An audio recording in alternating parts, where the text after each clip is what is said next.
Hello, people. I hope you all are still here. It took me a minute. I had some problems on my computer. So this is my first time going live via phone. Okay, so I hope you are still here. We're going to jump into it. Hello. If you don't know who I am, my name is Yvonne McBride. This is Yvonne McBride Lit Life. And in this space, we motivate, we encourage, we give women of the African diaspora inspiration and resources to live their dreams, right? Whether your dreams be writing dreams, whether your dreams are traveling abroad, whether you want to become a solo traveler, it's all about transitions here, right? We help people on the journey to discovering their new phase, discovering their new chapters. And speaking of new chapters, today we have a very important guest. She has begun her new life in Spain, and we're going to let her introduce herself. Anita, please introduce yourself to the people. Yes, of course. Hello, everyone. I am Anita. My social media name is Anita's World because I am a solo traveler. I've traveled around the world solo. I'm a writer and I am living in Spain now and starting my new life here. Okay, so we do have some people in the comments in the room. If you are still here, please say hello in the chat and let us know if you can hear us well, both Anita and I, before we get started. So if you can hear us, please give me a thumbs up. So we have a few people in the room. Hello, Tangela. Tangela, that's my mom. Tangela. I don't have my glasses on. That's okay.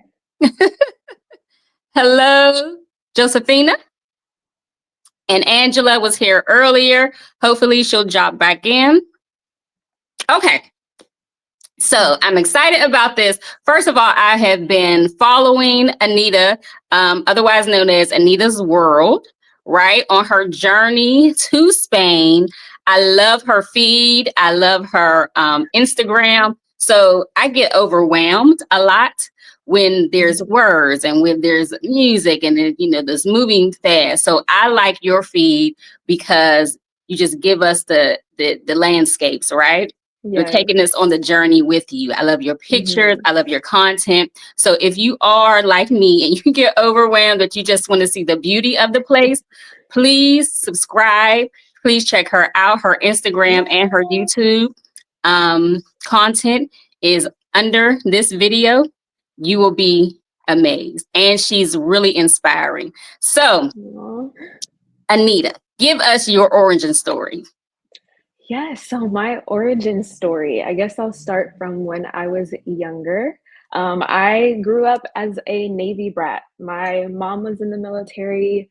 Most of my family is military. The people that I grew up around come from that community. So I think that played a huge role into me being this globetrotter that I am, this person that loves to just get up and go, travel the world. And with my mom being overseas a lot, those situations forced me to grow up quicker. So I feel like that's why I'm a little more independent. And I'm like, yeah, if people don't want to travel with me or aren't able to, I'm going to get up and go solo travel and experience life. So I think just that part of my upbringing really played a role in me being the way that I am today.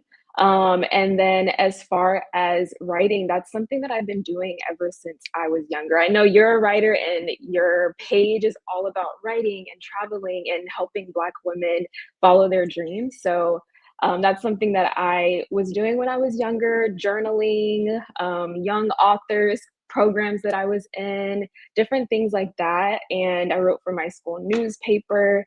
But I had a journalism teacher tell me that, if you major in journalism, you won't make any money. You need to pick something realistic. Yeah. So look, that's funny because I wanted to be a writer. And they told me, well, if you want to make money, you need to choose journalism so that you can make money. They don't see, they giving us all bad ideas. Don't listen to your teachers, is what Yes. the message is. It's one of those things where it's like, okay, what do? You're darned if you do, darned if you Yes, don't. People give you this conflicting information and advice, and honestly, a lot of times they're just projecting, because this exactly. was my journalism teacher, and maybe he, it didn't work out for him, so Exactly. he was projecting that. And at that time, I was very young. I was very malleable and impressionable, and I'm really big on taking wisdom from people who have more experience than me. So I was like, okay, if this is what my journalism teacher is telling me, then maybe I need to reevaluate what writing looks like for me and my relationship with that. So I majored in finance. It's, I know, completely, but I was like, okay, what's something that's gonna always be relevant, Right. And I at that time I was like, okay, our economy runs on finance, so that seems like a space to be A in. safe place. Right. And I don't regret that I took that route. But I majored in finance. I worked in the banking industry on the risk management side. So like compliance, audit, not super fun things like writing. But I found a way to incorporate writing in every role I've ever been in. I've always taken like voluntary opportunities to, we have like inclusion network programs, and I'd be like, okay, I'll write our newsletter, or I'll create a email campaign or something like that. So no matter what role I've been in, I've always come back to that. And I remember after going on my first international solo trip to Guatemala, I was journaling and writing and really trying to figure out what writing, like, what does that look like for me as Hmm.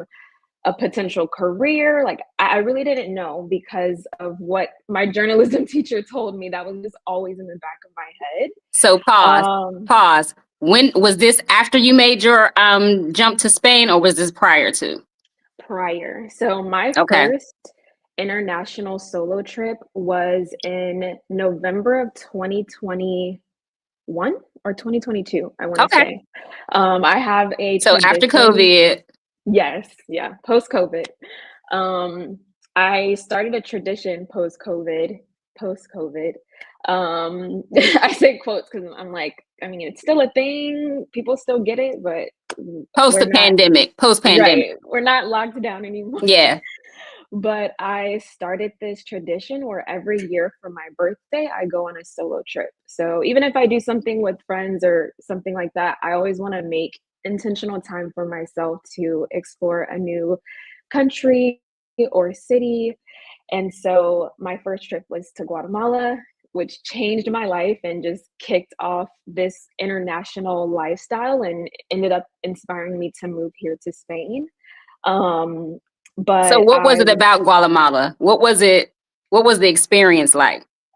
I think it was just experiencing a different way of life compared to the US and seeing how people lived. And something that I asked the locals there that I was connecting with is, if you could live anywhere else in the world, where would it be? And all of them were like, I love my country. I love where I'm from. Yes. I love being here.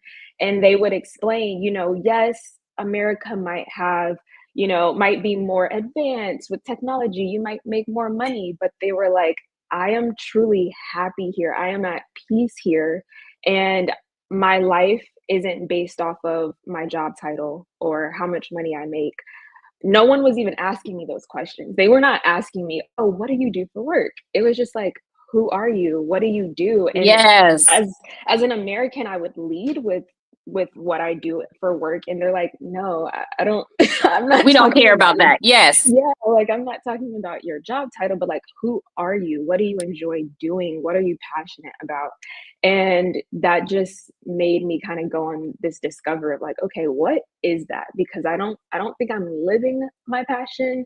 I think I'm just doing the status quo, you know, because I did, you know, graduated from high school, went to college, majored in finance, got the good corporate job, you know, being, you know, independent Black woman. And so I was just like, okay, this can't be it. Like this cannot, I can't stop here. But that's And because so all of that, that's because we are indoctrinated yes, to think about who we are as what we do, right? Who we are is what exactly. job you get. Who we are is how Right, much money you have. Who we are is right, what's next, you know, right. instead of, Mhm. you know, stripping that away, who you are in essence, right? Exactly. What enter, you know, desires and passions and all of that. Right. Other countries, you are able to explore Mhm. that or even think about that. But Yes. here we're on this, you know, this Yeah. capitalism, right? It's all about Yeah. capitalism. It's all about if you're not making money, if you're not doing this, then who are you? What is your purpose? Your Right. purpose here is always tied to money, right? Exactly. Exactly. And you're absolutely right because that is how people in America measure how valuable you are. They're like, Exactly. "Oh, what do you do? Oh, you work in this field or in this industry?" And that lets them know, "Okay, I can, you know, this is a person that I want to connect with because Exactly. of We're to maybe put their you in the job." hierarchy. Mm-hmm. Exactly. Yes. Mm-hmm. And so through traveling, I realized that the rest of the world is not like that. And of course, you know, that still exists. That's not to say that that doesn't exist because capitalism affects the entire globe. It's not just an Yes. America problem. But in traveling, connecting with different people from around the world, different backgrounds, ages, and just seeing like their journeys and seeing that it doesn't have to be linear and it doesn't have to look one way. I was like, oh, I need to like switch things up. And I'm like, I am, you know, I'm 25. So I was like, if I'm going to make these sorts of leaps, like this is the time that I want to be doing it. I don't want to look back and say, I wish I would have done that. Exactly. So that's what kind of led me on this journey and where I am now in Spain and exploring writing as a professional like career path, I guess. And I'm so happy that we're in this time right now, right? Hmm. That people in their 20s are not or thinking about what is this world? How can what is my place in this Hmm. world? And thinking Hmm. outside the box, right? It's time for Right. that. I Hmm. wish, well, in my 20s, um, I think I'm sure it took me a while to graduate college. It took me, you know, a while to get my footing. So I did my adventure, you know, I had my adventurous life. But, you know, it was still on that grind, like that American dream, trying to find, okay, Right. how can I fit what I want into Hmm. this space, into this box of the American dream, right? Right. Hmm. So I'm so happy that younger people, you know, you are younger. Younger people like yourself are exploring the possibilities, are out there knowing this is not what I want, right? Early, Right. so that you Hmm. can strive for what you want now, so that, you know, by the Right. time you're our age, you have lived the life. So Right. that's another reason why I wanted to invite you here to share your story, because no matter what age, right? 20s, 30s, Exactly. 40s, 50s, you can always start another life. You can always begin again and start Absolutely. with your dreams. So, yes, let's get into it. Okay, so Mhm. you were in where? Florida. Yes, Um, yes. I'm from what made Florida. you decide that this is something that you want to do? Moving to Spain specifically. Yes. So I lived in Florida for 10 years. And as I mentioned to you previously, I'm a military child. I moved a lot when I was younger. I never stayed in one state for that length of time. So once I finished college, you know, I got my career started and everything, I was finally like, okay, I want to experience living somewhere else. Like I enjoyed my life in Florida. I lived a good life, but I was like, I want to go somewhere else. I want to experience somewhere different. So I'm thinking like, okay, what states? I was working remote at the time with my Okay. company. So I was, but I had to be in the US. So I was looking within the US, but I'm like, I don't well, there's no state in the US that I'm interested in living in. And I'd already been watching people like you, Stephanie Perry. That's how I found out about you, is through Stephanie Perry's channel, and just all the women in like the Black expat groups, the Exodus Summit, all of that. I just started to watch a lot of that content and listening to podcasts, and it really inspired me to make me feel like, okay, this is possible. And more specifically, seeing Black women doing it let Yes. me know that, okay, this is definitely something that I am capable of doing and experiencing. I'm not crazy for feeling like I want to take this jump, because Yes.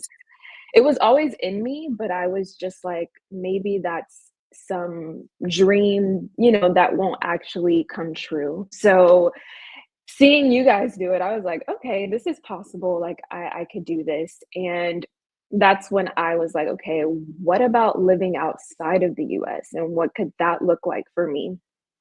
And so I just started traveling more. I've visited Spain in the past. I visited Barcelona. I started doing a lot of research, just trying to see how can I make this happen. And I came across a program here. It's basically like through the embassy and the Ministry of Education in Okay. Spain. And so that's kind So a of how I program got in here. Spain. Yes, it's in Okay. Spain. It's through the Ministry of Education. It's like a collaboration between the US and Spain Okay. to improve like their relationship. And so I'm here helping with, basically, as an English speaker, I'm a culture ambassador for the US. And I come Okay. here and I help people with, I work with adults. So here, I work at a IT like institution school.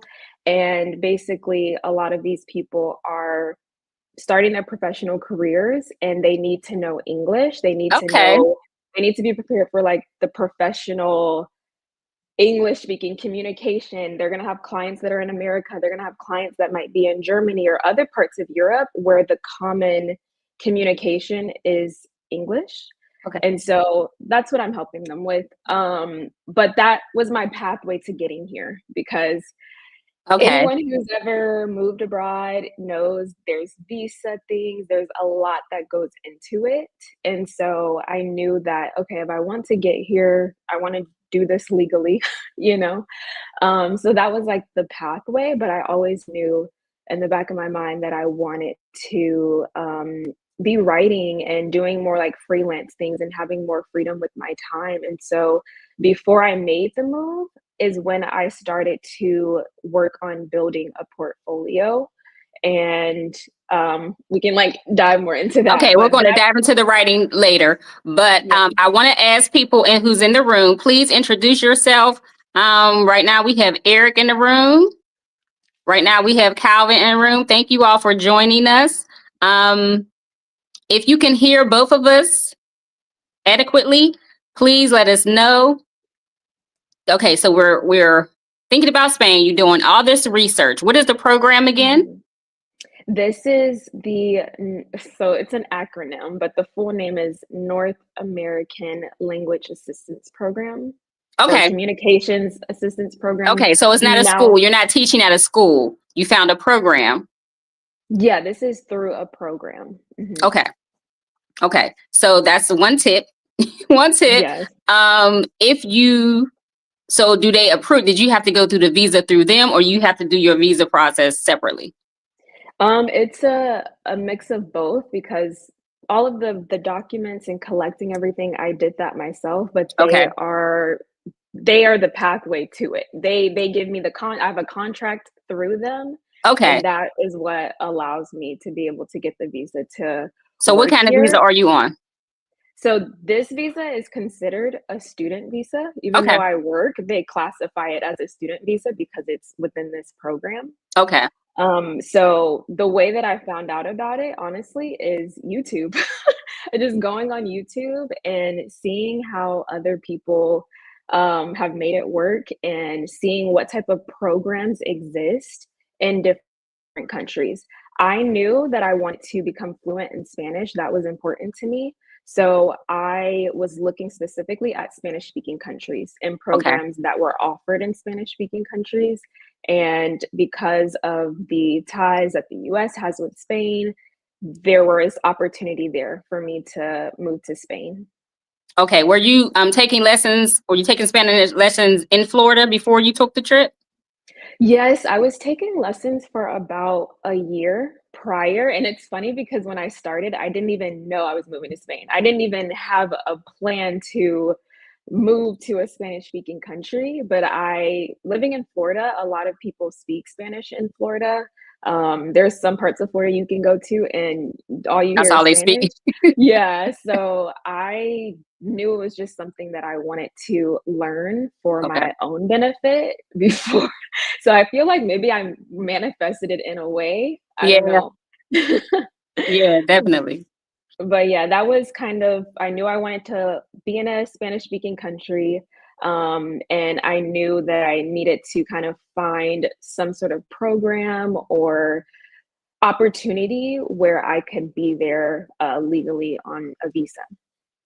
Okay, so we have Brian Williams in the chat. He said, I love that you're discovering your worth and purpose in life. So inspiring. That's what we are here for. That's what I brought her here for. It is her journey to, she Yes, describes as living the dreams, living the life of her wildest dreams is how she described it. So yes. I'm glad you're being inspired. Donetta says hello from Columbus, Ohio. So if you are enjoying the chat, if you are here to get inspiration for motivation, please subscribe, like, and share this video for other people who are thinking about living abroad, whether it be Spain or another country. That's what we are here for. We are here to share the information and to show other people that no matter what age, you can do this too. Okay? Yes, So, that's right. all right, you did your research, you're in this program, you apply. What was the visa process like? The visa process was stressful. I'm not going to lie. We're here for the truth. We want the I don't truth. know if y'all seen my I have a YouTube video where I share like a lot of the process before I moved. It wasn't difficult because there's, if you go on the embassy's website or consulate's website, they lay out, what you need depending on the type of visa that you're applying for. So as long as you can follow directions, it's possible. It's just a lot of documentation Okay. involved because when you're getting a visa and you're submitting documents, a lot of times they'll need to be apostilled, which means like translated, and it needs to be Okay. like authorized. So a lot of my documents, I had to get them translated from English to Spanish. I had to get a background check, fingerprints, the whole nine. Medical, I had to go to my doctor and they had to like do things and make sure that I was, safe and in good health to make this move. So That you're not bringing there, any diseases to. right, Yes. yes, yeah. So there was a lot of moving parts. I think the hardest part for me was the waiting because documentation, I had my folder, I had everything, I had everything organized. That wasn't a problem, but it was just the waiting period because everything you did was dependent upon another thing. So it was Okay. like I would do everything I could do, but then I have to submit something. I'd have to wait before I could do the next step. And anyone who has heard about what it's like to live and move abroad to Spain knows Spain is known for their bureaucracy and kind of dragging their feet. And when you're an American, I feel like we're used to things being very timely. If something says, okay, 2 to 4 business days, you're expecting, all right, 2 to 4 Right. business days. With Spain, that ain't the case. Well, That's it not the seems like, case. from what I've heard, it seems like that is the case in a lot of countries. That's not the case in a I'm lot of sure. countries. So, you have to Yeah, adjust to your surroundings, adjust exactly. to your, yeah. Exactly. I'm learning that. But yeah, during the process it was a bit stressful because I had an apartment, I had my car, I was still working. So I was like, I'm not, giving up any of these things until I know my visa has been Yeah. approved Right. because, so I really didn't even want to like share much about it with people. I'm like, I need to share it because I'm going to be leaving, but I also don't want to share it because I'm still What if it happens? waiting. Yeah. So it's like, oh, I don't know. I don't know what's going to happen. So really was just the waiting game that made it the most kind of stressful. But I can honestly say now that I'm here, it was all worth it. Like I'd do it all over again So if I how long had did the to. process take? I started this process December of 2023. Okay. That's when I started preparing all of my documents and everything like that. And then my visa was submitted in, I want to say May. And then, yeah, May or June, maybe July. It was in the summer, that following summer. And then The got summer of approved. 2024?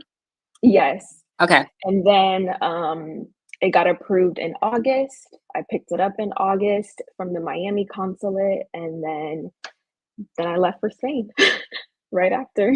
So we should say that she's only been, okay, what city did you land in? Where are you at in Spain? I am in Sevilla, Spain. So Spain is broken up into, I want to say 17 autonomous regions. So the region that I am in is in Andalusia, and the Okay. specific city I'm in is Sevilla. Okay. So why Sevilla? Had you been there before, or is it because the program was based there? So I hadn't been to Sevilla before, but through the program, they allowed me to choose where I wanted to be. They were like, okay, these are the different regions. This is, these are kind of your options. And then it wasn't guaranteed because of course it's going to be based on what their needs are, but Right. they allowed me to kind of list what I would prefer. And so that's when I had to think about what environment do I want to be in, because Barcelona is different from, other regions. I think when people think of Spain, they think Barcelona, Madrid, Valencia, like the major big cities. But me being a Florida girl, I was like, I need to be somewhere where it's warm. So the south of Spain is warmer. So that was already like a plus for me. And then I knew that I wanted to be somewhere. I didn't need to be like right on the beach, but I wanted to be, close enough to the beach where I could get on a bus or, Same. go somewhere quickly Yes. to get to the beach. And then also just in doing my research about Andalusia specifically and the culture and the people compared to the experience I had when I was in Barcelona, like further north, I just noticed it's kind of like, in the US, they say like people from the South have more of that Southern Friendly. Yeah. hospitality. They're Yeah. more like welcoming. And that Yeah. was, It's the I, weather. Nobody, exactly. when you're cold, listen, get You're to where you cold. get. Don't speak to me. It's the weather. Anywhere Yes. north, warmer weather, and you feel like, oh, you're more welcoming, right? Yes. Yeah. I think You're people more are at ease.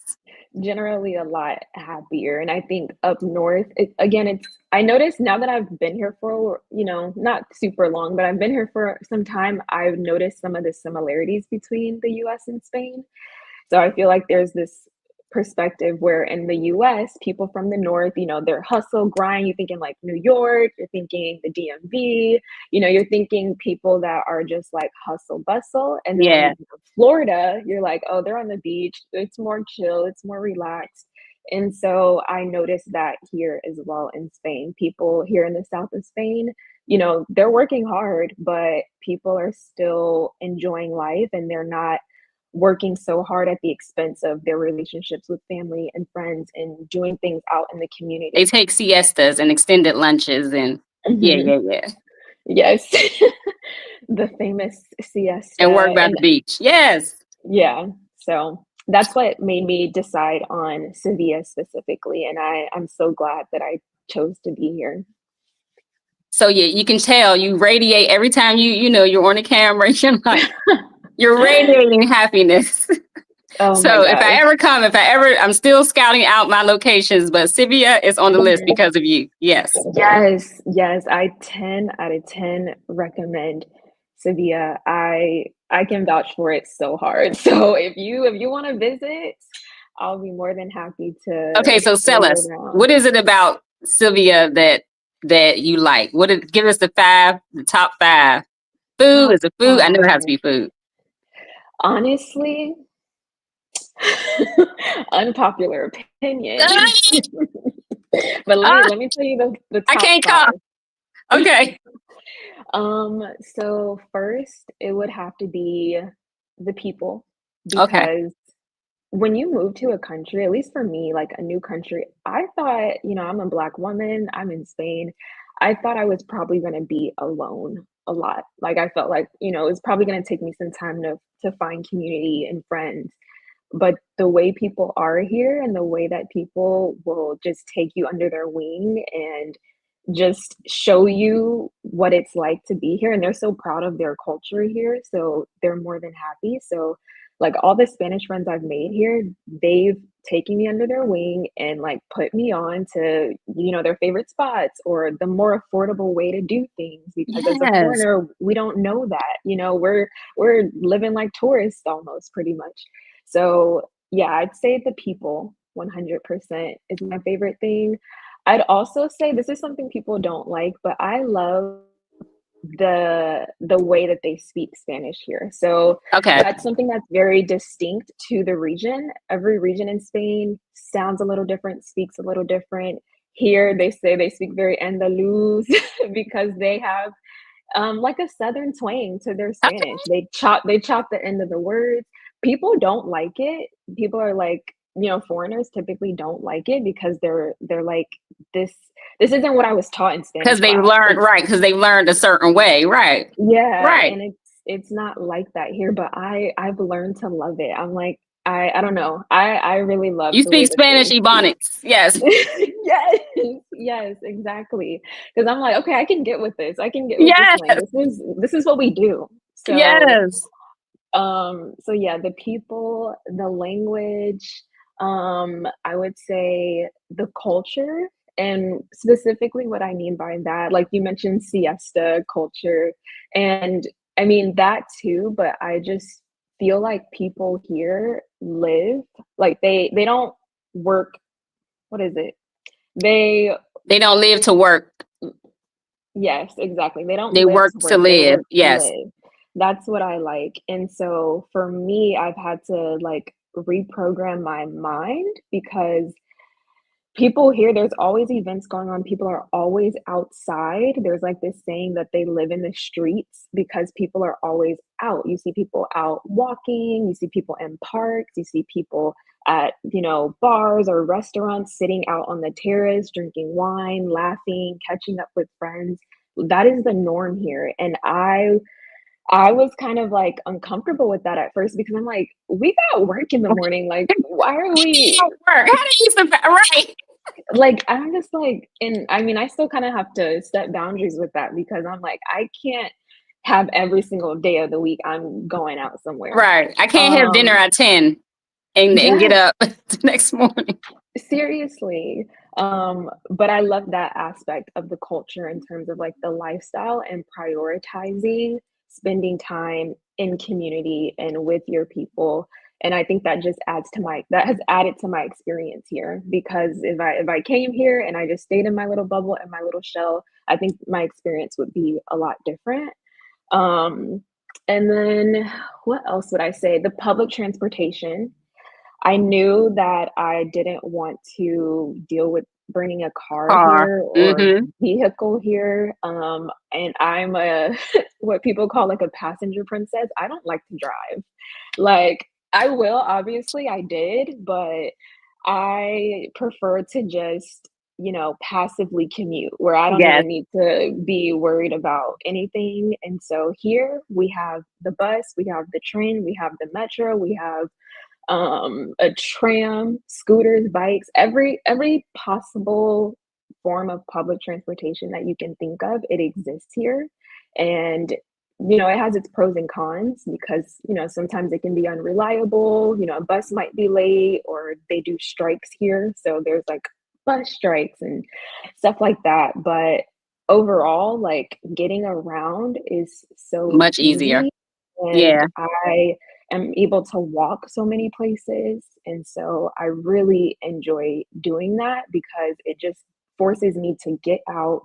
And you meet people that way too. Like sometimes I'm on the bus or the train and maybe I'm talking to my friend who speaks English and people will come up to us and be like, "Oh, you speak English. Where are you from?" You know, and that just sparks a whole conversation and a relationship. So yeah, I think those are like the main things that I really love about being here. And then Sevilla is not like there's not a beach in Sevilla, but it's not far from Cadiz, Malaga, and other Granada, other parts of Spain that do have beaches and do have more nature. So for me, I was like, that works because Because you want to um, travel more.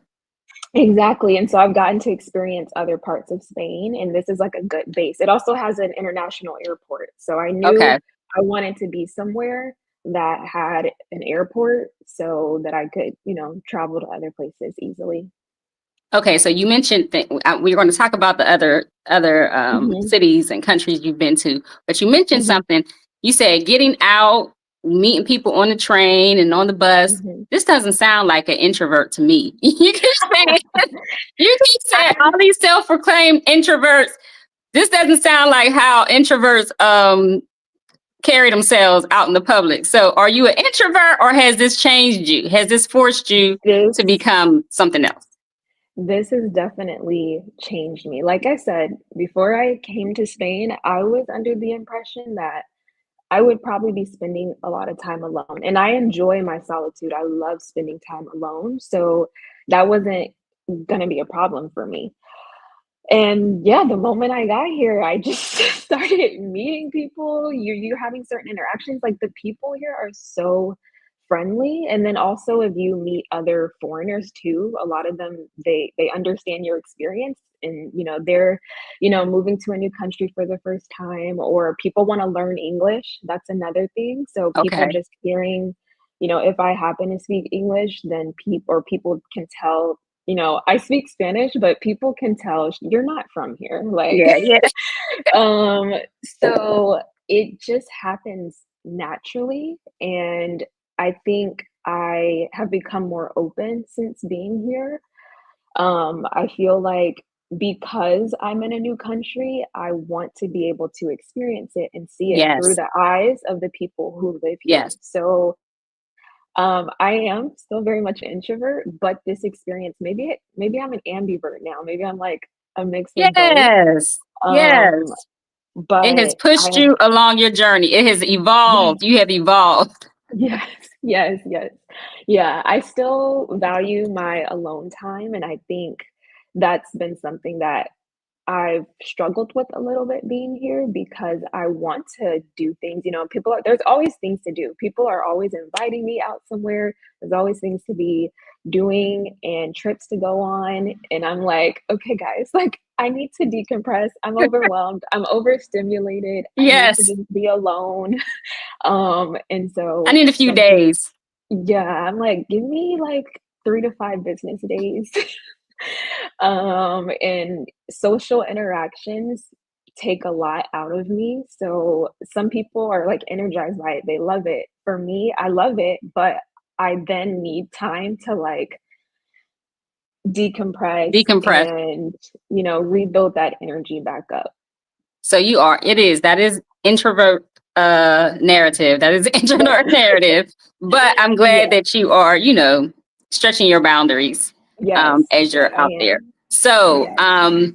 okay, you're in Sevilla, you're mingling, you're getting to know people. Mhm. What well, let's backtrack. How did you find, are you in an apartment? Are you in Mhm. communal living? What does that look like? Yeah, I'm in an apartment. Yeah, I'm in an apartment here, like right outside the city. I'm not directly in the city center, but Okay. I'm close enough where I can walk.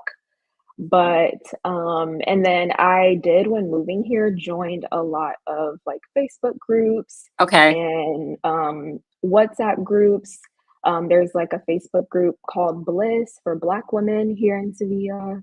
There's groups for like women, specifically women living in Sevilla. And then, like Okay. I said, here the people are just so friendly, and whether they're locals, foreigners. So a lot of the people I've met has just been just me doing my day to day, and then it sparks something. Like I was in line at the immigration office, and this girl turned around and she was like, are you American? And I was like, yeah.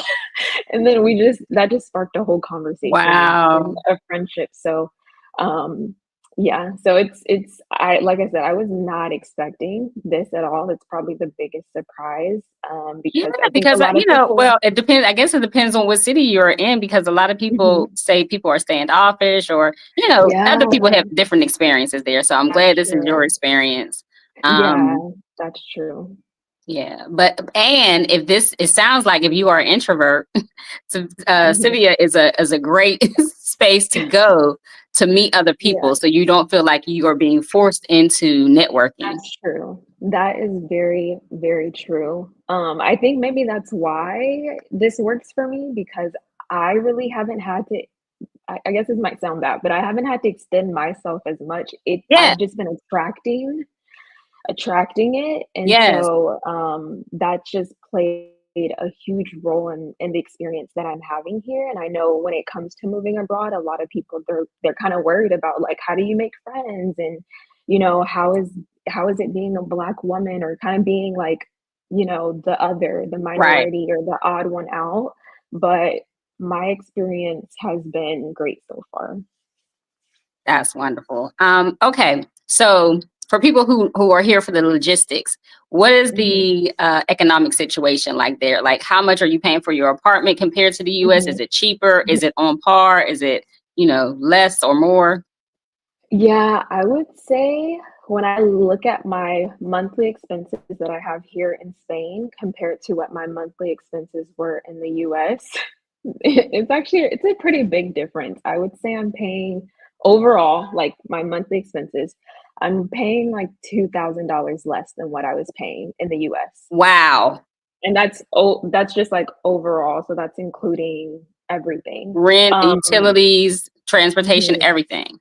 Everything, yeah. So with the contract that I have, health insurance is included. So I have private health I'm insurance. I coming. don't, yeah, I don't pay for that. Most of the visas here, you're able to get into the like public health care here, and they have universal health insurance. So even if you have to pay for insurance here, it's affordable. Significantly less. Um, Yes. yeah, so for me, it's free, thankfully, and I've been doing all the things. I've gotten blood work done. I got my wisdom teeth pulled. I've been doing everything that I was too afraid to do in the States because of Yes. the cost that was associated with it. I've been able to do it here, and most of the time, and this is my experience, but also speaking with other people, you go to the doctor, it's free. The things that you pay for is typically like your prescriptions. Like you always have to pay for your prescriptions when you go to the pharmacy.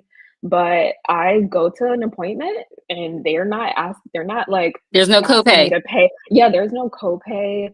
I'm not expecting a bill in the mail. Maybe if you want something that may not be covered by your insurance, like cosmetic type of Right. treatments, things like that, but your just regular overall health and wellness, that's very affordable or free, depending on what your health insurance looks like. And then as far as just like eating out too, that was one of the biggest things for me because, in the US, eating out is expensive and then you tip on top of that. Here, there is no tipping. That's not an It's not a expectation. That's thing. not, Uh-huh. no, like you pay and there's no option for tip. It's just not a thing. So that already makes it cheaper, and then it's already just on its own. It's very inexpensive. Like to get a glass of wine here, €2, maybe €3, if that. And that's a glass of wine. In the US, it'd be like like triple Listen, they that. are lying to y'all. Listen, if you are watching this video and you are still in the US and it's healthcare. I'm glad you brought that up because healthcare is always, how do you pay for healthcare? We're the only ones getting ripped off. US and maybe not even UK. If you talk to anybody else living in any other country, their healthcare is so affordable. Oftentimes it is free if you are a resident or if you are there on a visa. So we are stop listening to people who have never traveled or lived out of the country. Stop listening to these brainwashing ideologies like the US is the best thing cracking. It is not. The healthcare system, we all know, is a horror thing here. And she just told you. She just told you her experience with healthcare. She's not even a resident yet. She has a visa. So yeah, the healthcare, I would say that's probably the biggest thing that made me realize like this is an important part of my quality of life. Yes. Because in the States, there were certain things that I just didn't do because I was like, I don't want a big bill in the mail. I remember one time I went to a concert and it was an outdoor concert. This was back in the States. And it was in Florida, hot concert, people are packed. And I almost passed out. Like the like security people, like they came and they grabbed me and they were like going to call the ambulance. And I was like, I don't, whatever was over me, it came out of me. Cause I was like, actually, nope, don't need it. Don't call it. Do not call ambulance. I'm like, please. I literally begged them. I was like, just give me something to eat and some water and a cold rag. And they did that. And I was good in like 10 minutes. It was just being and that's actually that's actually terrible. You know, that's the you can't even get the care that you may have needed because you're scared of the cost, right? Yes, I was like, do not call the ambulance because all I saw were dollar signs. And here, people go to the doctor for everything. Like all my Spanish friends and the people that I work with, if they feel one little sneeze or a little tickle in their throat or something feels off, they're going to the doctor and there's no hesitation. There's no, oh, I'm not going to go. I can't, none of that. And I realized like, that's like what I was doing in the US and suppressing certain things, not getting my wisdom tooth removed, even though it was killing me. I was just like, that's going to be thousands of dollars. I still have mine. Both. You are 20. I held on to mine because they weren't bothering me in my 20s, my 30s. I need to go get them out now. And then it's more dangerous to do them now, but I had both of them. And you know, when the toothache come, I'm like, okay, let me give me some Tylenol because I'm not going still. But that you can't prioritize your health here because of the cost, right? Exactly. Yeah, you'll go in debt. You'll end up in debt in the US. So yes, it is mind-blowing, Eric. And yes, it is amazing. Yes. If you're not sold yet, you will be. Okay. If you're not sold on just, not even Spain, if you're not sold on just thinking about the possibility of leaving the US, maybe for a sabbatical or maybe for good, you know, you may want to consider it. Yeah. And for me, I thought this was going to be a sabbatical, but now that I've been here for almost half a year now. I'm going to be here for at least a year for sure. But now I'm like, I don't want to go back to the US to live. Come back for what? Come back, maybe to visit your family. Yeah, of course. Definitely. But for good? Come back for what? Yeah, that's one thing I'll say. If you do take a sabbatical or a career break to live in another country, just be prepared that you might not want to go back. Okay, we're going to take a pause for the cause.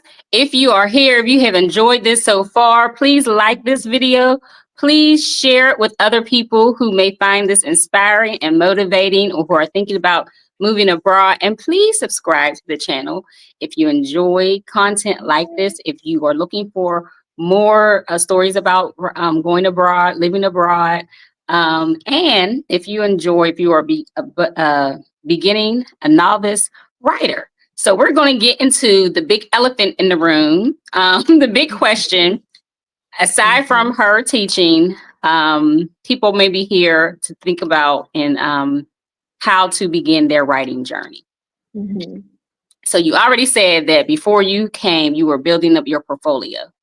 Let's get back into that. So what were you doing? What was your 9 to 5 before we jump into that? Yes. So as I mentioned previously, I worked in the banking industry. So I was working at a global investment firm in compliance. So I just describe it as like risk management, auditing, basically keeping the bank out of trouble. Okay. Um, so that's what I was doing as like my day job. And after work, or like I worked remotely, so I was able to kind of multitask, had a little freedom.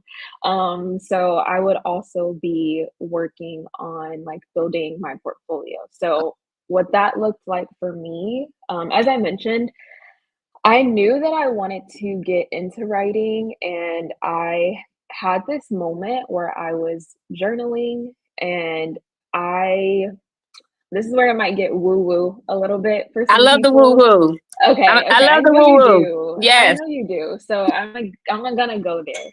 I'm going to do a woo woo playlist. This will be on it. Yes. Yes.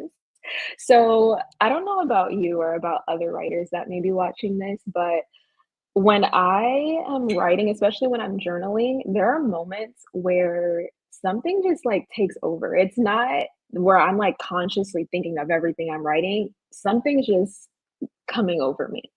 And in my journal, I wrote something to the effect of like, what am I supposed to be doing? Or what is my purpose? Something like that. And then I just sat on that for a minute. I just sat, I had my candles lit. I was listening to music, just in my element. I was sitting on my balcony back in my apartment in Florida. And then I picked up the pen and just started writing. Like, you're a writer, you're meant to be writing. And that actually scared me at first, because I was like, okay, what does that look like for me? What does that mean? Because writing is so multifaceted. There's so Yeah. many different types of writing. Like if you want to be an author and write books, there's editorial writing, there's technical writing, there's all these different forms of writing. So I was like, okay, well, what does that mean? What does that look like for me? And that's what my journey is right now, is like Okay. figuring out what that looks like. And so when you mentioned that, I'm a little low key on the socials, it's because I'm going through this process of like figuring out what it looks like for me. So I was just like, okay, like it's clear that this is something I'm meant to be doing, even if it leads to something, if it's a snowball effect to something greater down the line, like this is something that I'm being called to do. So I then wrote after that, okay, what does that look like for me? And what, Wait, pause. I want you, this is because you need to be taking notes. If you are trying to figure out what your voice is, what genre you want to write in, what you want to do within your journey, she's laying it out for you, right? She's giving you the bullet points. Like, okay, so continue. Yeah, this is my experience. So I'm writing, what does that look like for me? And then the next thing that comes up is just show up on the journey every day. So I'm like, okay, that's pretty vague, but okay, this is the direction that the way I see it is that this is God like communicating through me. Like this is what, because again, these weren't things that I was consciously thinking and writing. This was just coming out. Like I'm It's writing. channeling. You're channeling. Yeah, it's just coming through me. So I'm like, okay, show up on this journey every day. And so I was like, okay, I'm gonna do that to the best that I can and see what comes of it. And so I started a blog. I had a blog in high school, on WordPress. It was like my personal lifestyle blog, and I had a pretty big audience on there. So I've always, like I said, I've always found a way to writing for my newspaper, having my blog, and being a part of like certain social groups at work where I was doing writing as well. So I started a blog just so that I could get some like clips, so that when I do pitch to certain online publications, I could show that I have something published. Yes. So I was just like writing about things that I was interested in, like travel, wellness, mental health, that kind of stuff. And again, I was doing this so that I could have something to add to my portfolio, Yes. writing about my experience with certain things. Like I did a sound bath on the beach in Florida, and so I wrote about my experience doing that, just different things. And so then I started finding publications that aligned with the things that I was interested in. So that was like, I know I like lifestyle, wellness, travel. So I would go to these online publications to see what categories they had. Like what categories, what verticals that they have, what type of content are they posting, that kind of thing. And I started pitching. I came across this publication called Boss Magazine, and it's for Black professionals, Black women specifically, and just women of color that come from marginalized backgrounds that Yes. are now entrepreneurs, business owners, professionals, like basically defying the odds. And It's I BOSS, boss. this one is Boss, US. BAUCE. That's why I So asked. it's Yes. like, yeah, so it's like Boss, Boss Boss. Magazine. Right. Okay. Yes. So I pitched to them. They had me do an editorial test, like an editorial assessment. And at the time, like I said, I'd been looking at all these different publications. Then I started going on LinkedIn and seeing who worked at these publications. Um, I there's an online publication called Well and Good that I really liked, and I found a writer and editor from there, and I asked her to be my mentor. I just was like, "Hey, I like your work. I like what you do." She's a Latina, so I'm like, "Hey, you're a woman of color. Like, we're." So I reached out to her and was like, "Hey, I want to learn about your journey." And then she was like, "Do you want me to be your mentor?" Like, I'm like, "That's exactly what I want." This That's is exactly what I so want. pause for the cause. She did a cold reach out to Yeah. somebody. She didn't have a network. Nobody introduced her Mhm. to ask if she could be her mentor. That is Mhm. the shit. That is dope. Oh my God. Yes. Yeah. And I didn't even have to ask any leading questions. She's giving you all the tea here. She I started really how am. did you start? She started with a blog post so she can build her portfolio. Then she Mhm. researched what magazines were in her wheelhouse, right? What was in her Mhm. passions and what things that she was interested in. She started pitching them. And then she reached out to get a mentor, a coach. That is audacious, lady. Yes. Love It's it. so it's funny saying it out loud because in the moment, I mean, I was just so in it, but now saying it out loud, I'm like, "Okay, there was a method to my madness." Yes. But And yeah, I hope so you all follow. Those of you who are trying to begin, this channel is about transitions. This channel is about helping novice or beginning you on your start. I hope you are listening. Yes. Yes. We This is have my a mom. comment watching Anita grow has been an incredible journey filled with joy and wonder. Each moment so delightful adventure. I witnessed her blossom and discover the world around her. This is Proud my mom. Look mom. at your mama. Look at your mama. You should be proud. Listen, she is in the world doing it. You did a great job. Oh, thank you so much. I appreciate it. Yes. And just to say that to have support from your family, from your mom, because a Mhm. lot of Yeah, people, especially right. in their 20s, some parents, I'm sure she was scared for you, right? Yeah, yeah, Apprehensive. Let's just yeah, say. So some people may not have been as supportive. So it's glad that right. you have people in your corner.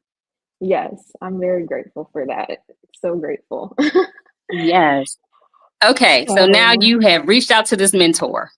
yeah, so I reached out to her and it's just first I just was like, I want to get to know you and your career journey. I've read, your work.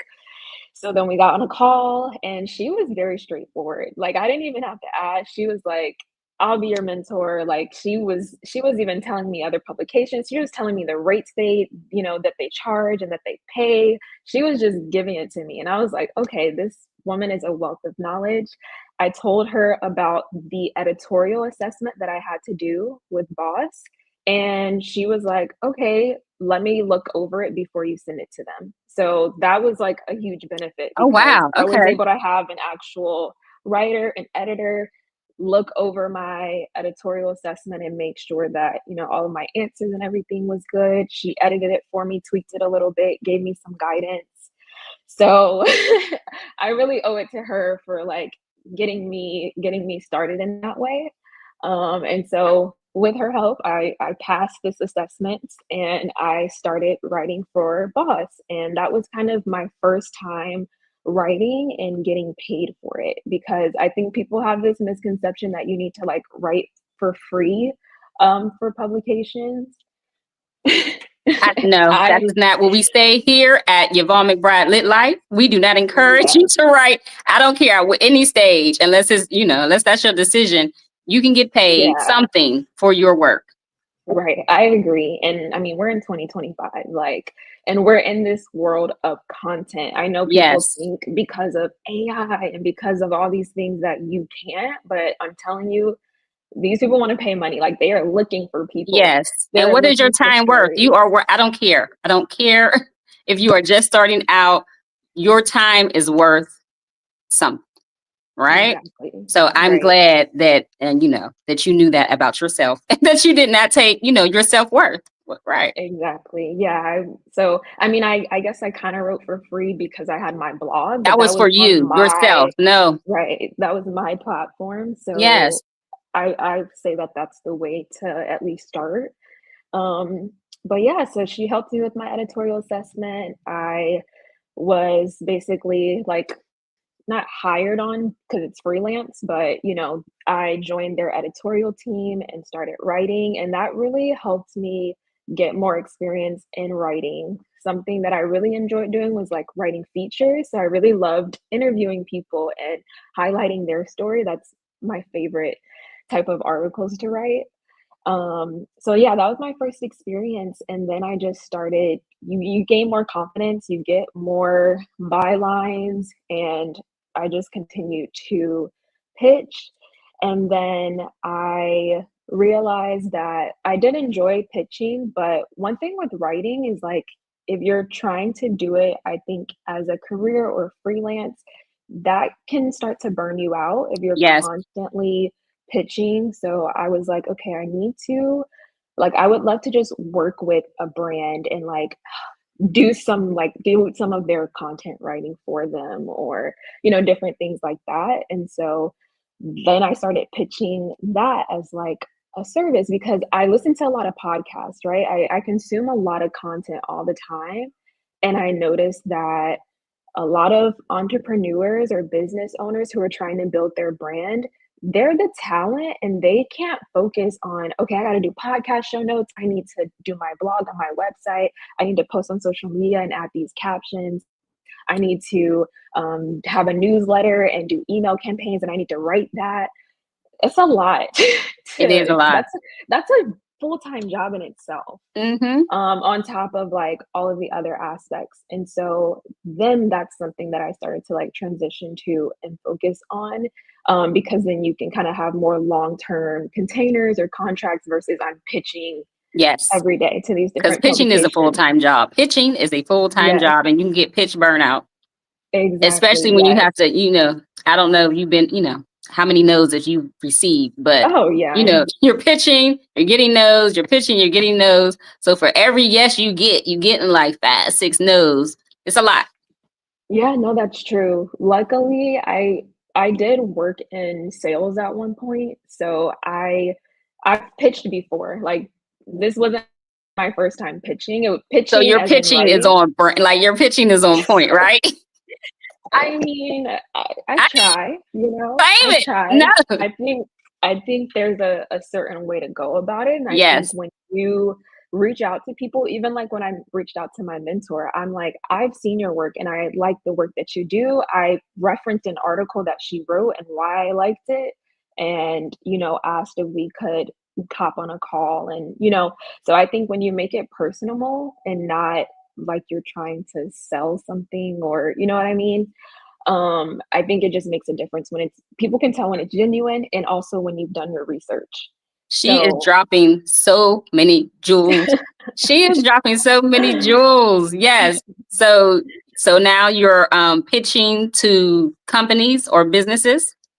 Yeah. So again, I'm doing this while I'm still working my 9 to 5 too. Yes. So this is like simultaneously.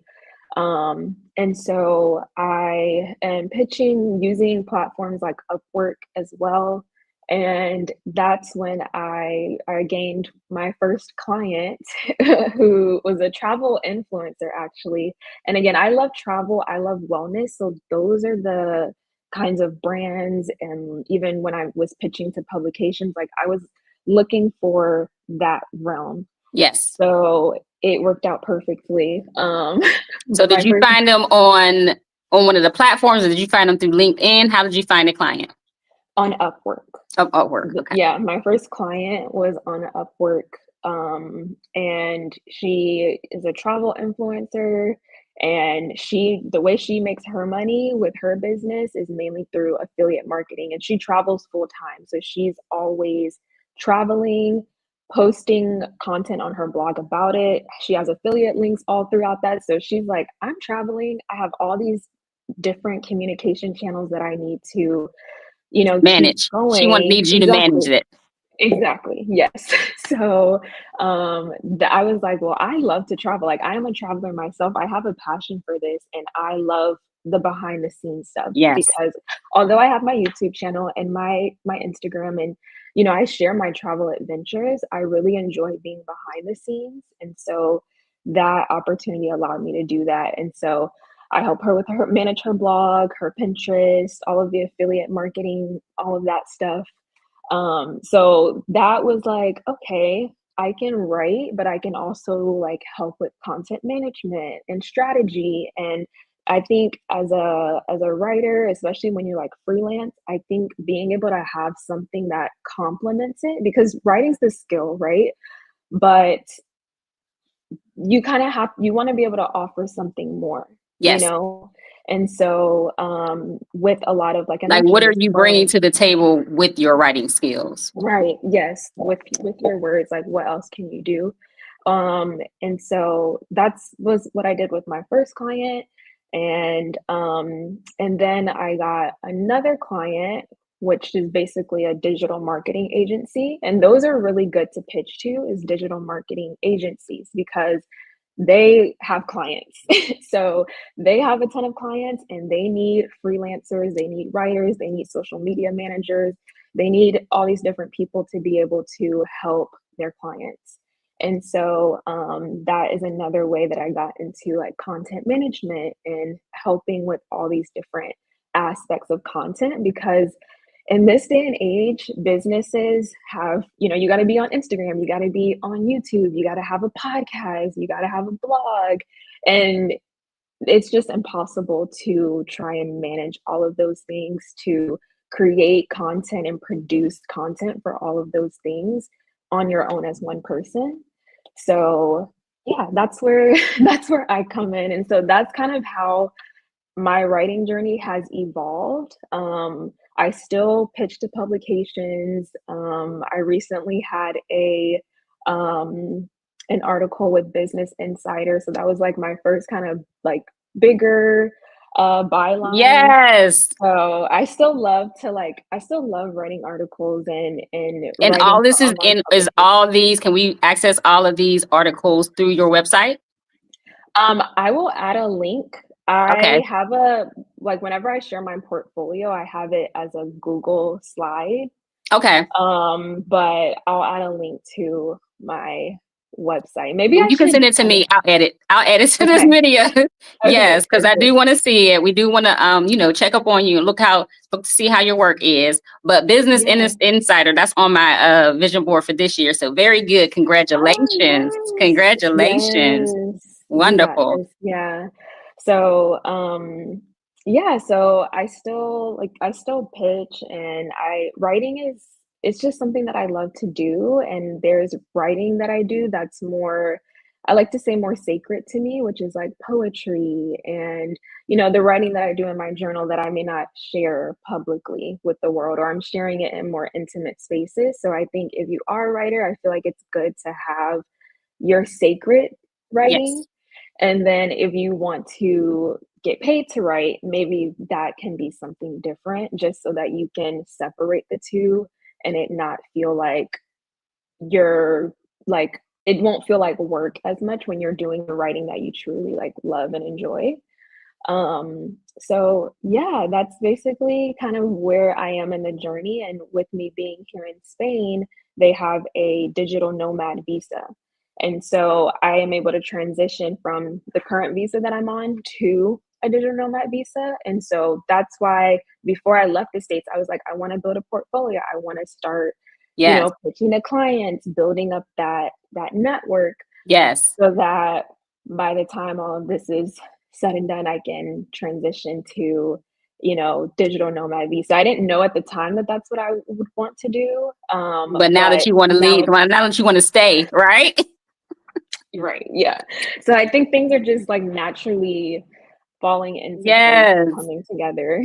Yes. And what you're talking about is when when you are a writer, you don't have to be one lane, right? You don't have to be Mhm, these are different streams of income from one talent, mhm. right? So Right. if you do stop one, you can pick up the other, you could do them simultaneously. Or like, Right. just like you said, pitching, you can get burnt out from pitching Mhm, magazines and pitching, mhm, businesses. So that you have this other thing, mhm. content creator, right? Right. Or marketing, right? So you have these Exactly. other, you can tap into all of these different facets of your talent pool Exactly. to make money. So, different streams of income, it can come from one talent. It can come from one ability, right? So that's what you've done. Exactly. Yeah, exactly. And there's different clients, and the thing is like you learn as you go, you know, because I started pitching to online magazines. And it's funny because I looked at my journal from when I was like 14. And one of the things I wrote, I did aspirations and I did a list of my aspirations, and magazine writer was one of them. So I'm just like, wow, like I majored in finance, you know, I did the corporate thing, Yes, and I still somehow came back to full what I circle. always wanted to do. Yeah, so Yes, it's full circle, but yeah, like you said, one skill can open up so many doors and you don't realize, I mean, writing, like people try to say that you can't make money with writing, but I'm telling you, everything is writing. Everything that you see, even like the other day, I had a client who was like, we need copy for a YouTube thumbnail and a title and a description. Like, people don't have time to do all right. of And you that. think about like that's easy, you're thinking about that's easy, but just like you said, people, people have People, things to do. So they would yes, rather, contract pay that out. someone. Mhm. Right. And you can just have your templates, right? You're just using templates or using these and easily Mhm. plug into that. Brilliant. Exactly, Yes. exactly. Yeah, so there's if anyone's watching this and they feel like it's not possible, like if you have knowledge about something or you're interested enough in something to write about it in any capacity, it doesn't have to be articles on a magazine, but it could look so many different ways. It could be, like you said, templates, it could be ebooks. Like I'm still discovering all these different ways that I can use my talent. And so it's just with each of these experiences that I'm getting exposed to those different ways. And like I said in the beginning, I'm still on the journey. Like when I wrote, what does writing look like for me? What Yes. what does my journey look like as a writer? I am living it right now. Like I don't have all the answers or have, I like, I don't have like a specific niche and this is what I do. I'm It's still all figuring about it out. self-discovery. That was one of my questions. Like, what have you discovered about yourself Mhm, during this? But you've answered it, right? It's all mhm, about just taking one choice, right? Doing mhm, one thing can open up a whole new world. And you going to Spain or you deciding mhm, to live abroad has opened up so many mhm. doors for you. Right. Um, that that may not have been possible had you stayed here. Exactly. Yeah. And I mean, when you're working, a 9 to 5, especially in the corporate world, a lot of times they drain you so that you have no energy left to really think about what you're Yes, interested in, or maybe you are interested in something, but you just don't have time to really like tap into to it and pursue it, pursue to even it. think about it. Yes. Right. Yeah. So for me, it was important to kind of like step away from that. And, who knows, like maybe I'll end up in the corporate world again in a different way. But I'm just like, it was important for me to take this step back so that I can evaluate, like, what am I truly interested in, and let me pursue it. Let me try. Like, dang, like, at least Yes. let me try. Let me say that I Yes. tried. And yeah, see where things take me.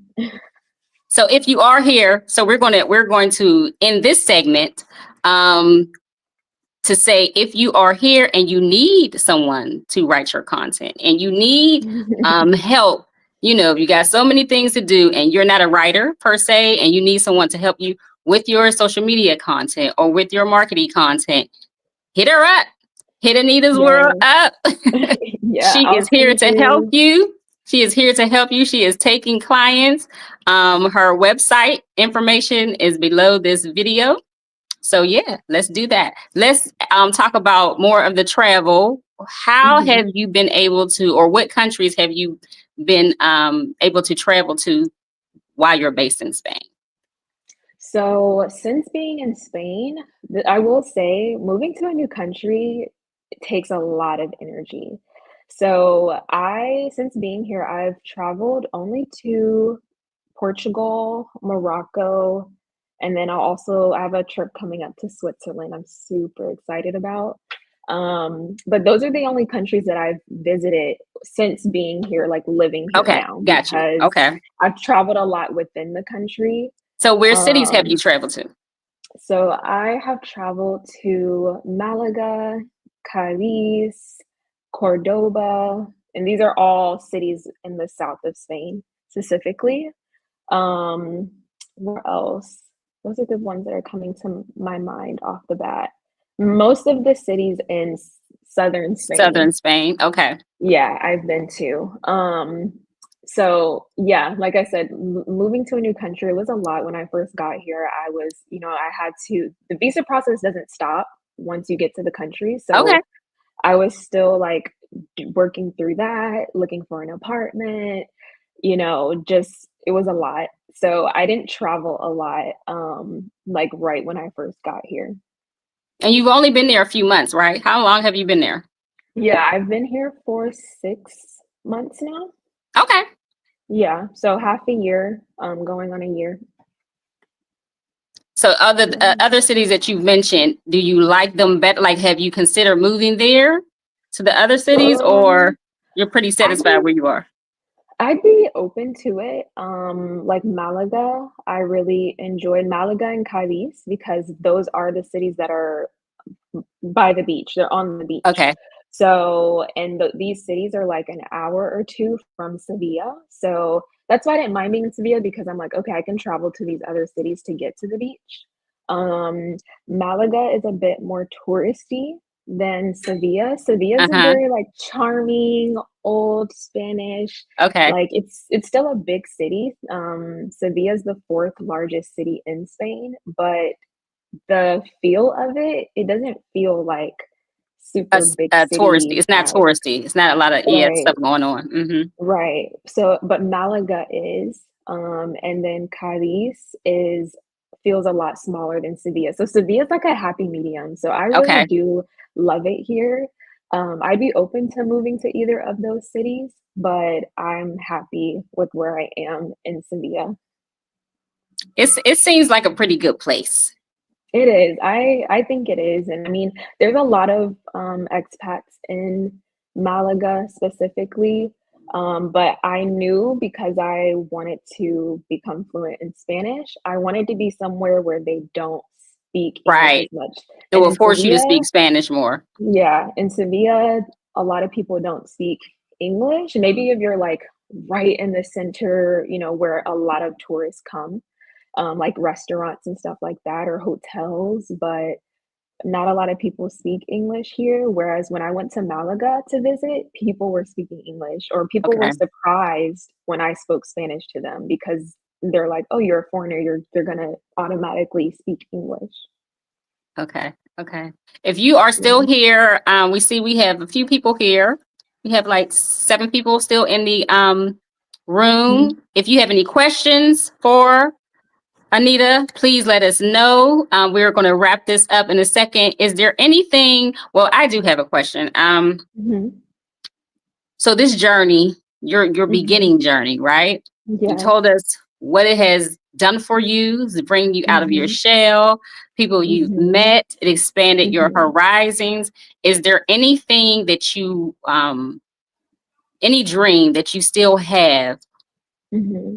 any live abroad dream that you still have, Mhm. or any goals that you have coming up, Mhm. that's still on your vision board? It's so funny that you asked that because one of the things that's been top of mind lately is I want to travel to 30 countries by 30. Oh, Um, so I and wait, have how old are you? I'm 25, so I have I got 5 years. Okay. 5 years, and I gotta get going Okay. because I've only been to 11 It's doable. countries. I'm a slow Yeah, traveler, but in 5 years, you can get that. I know. I'm Depending like, on how long you okay. want to stay in each place. Right, and I would love for Spain to be a home base for me, at least for the next few years. I don't know exactly what 10 years down the line Yeah, looks yeah. like, but, I know that I definitely like the home base thing. I know some people are digital nomads in the truest sense of the word, where they're traveling to a new Right. place and living every 3 months. I don't like that. I can't That's too demanding and taxing on me mentally, physically. So I like the idea of having a home base, but I would love to be able to hit 30 countries. Morocco was my first time like being on the continent of Africa. And so now that I'm in southern Spain, getting to Africa, it's very close. Yes. So I'm hoping I can explore more of that. And then, of course, more of Europe. It's so easy to travel throughout Europe now. So I'm like, while I'm living on this side of the globe, I want to like take full advantage of that and be able to experience that. So that's one of my my travel goals is recently I've just been thinking about like, okay, how am I going to do this? And I'm actually like pitching to some publications to like share that like Come on. this is Yes. my goal, like I'm 25, I want to hit 30 countries by 30. This is how I plan to Yes. do it and kind of share how I plan to execute that. I'm here for it. We are all here for it. That would be amazing. I would watch. I Yes, would thank watch. I will you. follow you on your journey. That is something that I am very interested in. Who like Jessica? She's done all the countries. Um, Yes, all yes. countries. I don't know. Yeah, Could do all the that's countries, but amazing. yes, Yeah, yes. And I think she did about 32, if I'm not yeah. mistaken. But that's not. But you said 30 countries by 30. That sounds doable. I think so. 5 years. I mean, I already have trips planned this year, so I think So it's where are you going this possible. year? So this year I'm going to, in terms of new countries, there are some countries I'm going back to, but new countries, I'm going to Switzerland, I'm going to the Netherlands, and then I want to go back to Morocco, or visit like Egypt maybe. So that'll be another city. And then, yeah, mainly in Europe. This year is going to Okay. be mainly Europe because that's just the easiest thing to do here. And then I want to next year dive into Asia and kind of just break it out that way. Well, it all sounds good, lady. It all sounds good. I want to thank you again. This was so, first of all, I want to thank everyone here and you for hanging in there while I had technical problems on my computer. Technology. Um, this wasn't bad. This doing it live from the phone wasn't bad, but I want to thank you for saying yes. I have been Of looking forward to course. this Yes, chat for a thank very long time. you. Oh, And again, you all follow her on her Instagram, her YouTube, all that information is under this video. Thank thank you, you so ma'am. much. Thank you for allowing me into your space and creating a space Yes. like this for Black women. It's very inspiring, and I'm so grateful to be here. So I appreciate it so much. And your story was so inspiring. I know that a Thank lot of people you. who have watched this and who will watch this in the future will get a lot of good information, resources, and just ideas from I what hope you so. shared. So thank you for sharing your story. Again, Of course. guys, if you are here, please like the video. Please Yes, share this video. I think it was great. I think we did a great job selling I think Spain so. and telling her story. Please share with others who may think the same thing. And, subscribe if this is the Yes. content that you would like to see, if you need motivation about living abroad, about becoming a writer, or about pursuing the next phase of your life. So thank you all for joining us. Anita, you hang in there. See you all next time. Bye. Bye.